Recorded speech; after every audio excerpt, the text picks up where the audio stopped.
Magandang araw po sa inyong lahat. Maraming salamat sa pagsama ninyo sa atin ngayon. Ang ating panalangin ay iniaalay sa mahal na Birhen ng Fatima, ang ina ng kapayapaan at pag-asa. Sa pamamagitan ng panalangin, hingin natin ang kanyang tulong at gabay upang magdala ng kapayapaan sa ating mga puso, pamilya at sa buong mundo. O mahal na Birhen ng Fatima, ina ng kapayapaan, kami po ay lumalapit sa inyo ng may pusong puno ng pananampalataya at pag-asa. Kayo na nagpakita ng liwanag at pag-asa sa mundo sa pamamagitan ng inyong mga mensahe sa Fatima. Hinihiling po namin ang inyong tulong at panalangin para sa kapayapaan sa aming mga puso at sa aming bayan. Birheng Maria, naway maramdaman namin ang inyong mapagpalang yakap sa oras ng aming pangamba at pagkabalisa.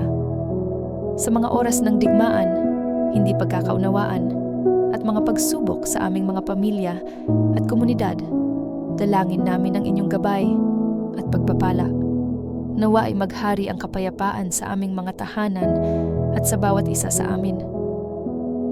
Tulungan ninyo po kaming maging mga instrumento ng kapayapaan, tulad ng ipinakita ninyo sa mga batang pastol sa Fatima.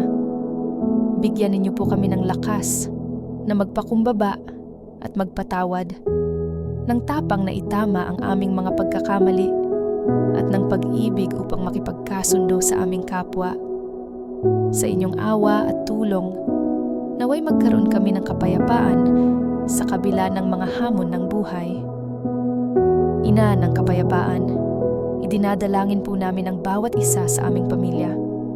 Naway maging buo ang aming ugnayan sa isa't isa at matutong magbigay ng malasakit at pagmamahal sa bawat miyembro ng aming tahanan.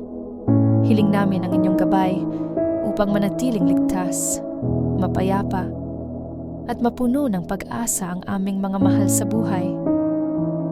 Birheng Maria, ina ng awa, kami po ay umaasa at nagtitiwala sa inyong tulong. Naway maghari ang kapayapaan sa aming bayan at naway mawala ang takot at pagkakahati sa aming mga puso. Ang inyong mga kamay, ang aming inaasahan upang makamtan ang katarungan, pagkakaisa, at tunay na kaligayahan sa bawat isa. Umahal na Birhen ng Fatima, sa inyong mga kamay kami po ay nagtitiwala at umaasa. Gabayan ninyo po kami sa landas ng pananampalataya at kapayapaan upang sa pamamagitan ng inyong anak na si Jesus, kami po ay magpatuloy sa landas ng pag-ibig at kabutihan.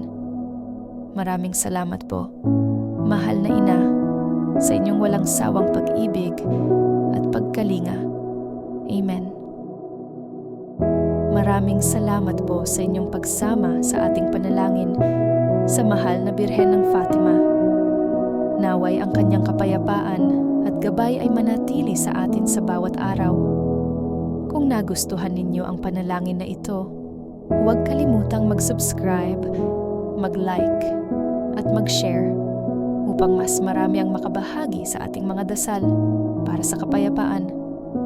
Maaari rin po kayong bumisita sa aming iba pang mga video para sa mas inspirasyonal na nilalaman. Salamat po at pagpalain nawa tayong lahat ng Birhen ng Fatima.